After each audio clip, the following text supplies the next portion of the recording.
communication specialist and consultant. So I liked how Uma started the event today, the third day of Limitless Inspirations, about how she spends a lot of time investing in communications and improving on herself. So I'm just going to be adding a few more to that, and hopefully my time here with you, you'll be able to pick up a few tips from me. So I'm going to share 4 scenarios, the things we take for granted.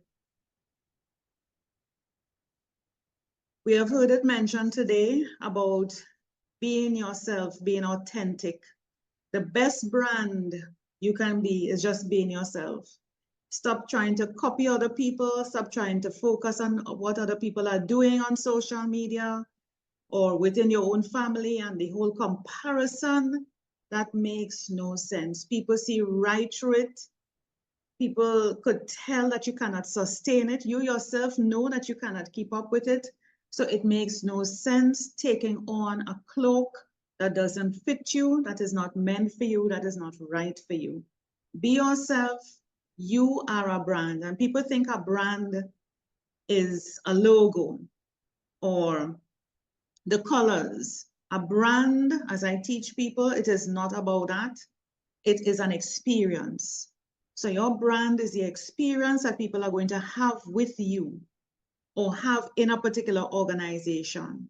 What it is that people are going to be saying about you in front of you or behind you or when you're not even there. That is your brand. That is who they've met. And it's not just a matter of first impressions, because they say first impressions is lasting. But if that first impression cannot be sustained, it makes no sense. You want, when they meet you in 2013, which seems to be a popular year from the discussions, when they met you in 2013, it's the same person they met in 2025. Be who you are. It cannot be faked. It cannot be impersonated. Be who you are. As it says here, my business dealings never assume others know what you mean. There are people on this event that are from various countries, different accents, different backgrounds. We use different languages, even though our language today is in English. But you can tell that people here are speaking different languages. And it's not just a matter of the language from where they were born or where they were raised or what school they went to or what they decide to learn for themselves. It's your own unique way of speaking, your voice, your way of intonation, your way, that experience that people would want to have with you. That is all part of you being authentic. But you have to also be careful that when you're dealing on a global landscape, because we are no longer, like for me, about Trinidad or in the Caribbean, it's a global village. And we have to be very careful with other persons understanding what we are saying. And it's not only a matter of understanding, it's sometimes it could offend. Because there are words that I would use here that would be very offensive to somebody else on the eastern side of the world. There are, for instance, even a handshake is something that could be offensive. If you don't clasp someone's hands into yours, it is taken like you don't mean it. It's not genuine. If you just shake and walk off, it's very curt, very crass. So you have to be very careful with that and really take the time to appreciate someone's culture and their background to be able to communicate with them and not offend. Communicating your spouse and children's love language. We each here have our own love language. For me, I am somebody about acts of service. You come and you cook for me, I love you for the rest of my life. Okay, I don't like cooking. You do the dishes, you clean the house, you do all. I would love you forever, okay? Like she's saying here, I want to feed me cheese balls type of love. That's what she wants. She doesn't want Doritos. She wants a cheese balls type of love, okay?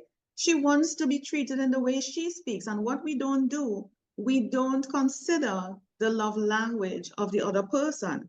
And we might say, oh, well, I know what that is. Take the time. People show, and they tell you what matters to them.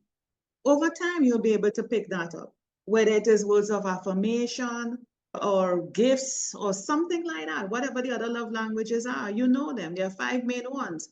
And then some people have combinations, or they might have seasonal times when things matter to them. So you have to not come at people. For instance, for me, I am not keen on gifts. I don't care for gifts. Nobody has to buy me gifts. The gift for me is doing something for me that will save me time, because I don't want to spend the time doing it. It annoys me having to cook. It annoys me having to clean. Come and do that for me. I would love you forever. So speak in my love language. And it happens at work. People are not taking the time to understand each other's love language, which is what causes discontent, miscommunication, misunderstanding. We have to be able to seek clarification, ask questions. Some people might find it annoying, but you have to explain it in such a way and say, look, I'm trying to understand you. I don't want to waste time. So it's best if I take the time to understand and appreciate where you're coming from and what really you're asking me to do. Take the time. Speak to the hand. Speak to the hand, people. We know this very well. Boundaries. You cannot have communication without boundaries. Speak to the hand. And you don't have to do it like her, but we do understand what that means. Step off, take a minute, right? You give some space, give me some time. It's boundaries. I'm not allowing this. You're not going to do this to me today. You're not going to speak to me like this. Set your boundaries. It allows you to take back control. And before, we were having a lovely discussion about that whole power play in a boardroom or any particular type of room. And we have to be able to know when somebody's trying to think or assume that because you're the woman in the room, you're here to take notes. You have to let them know, excuse me.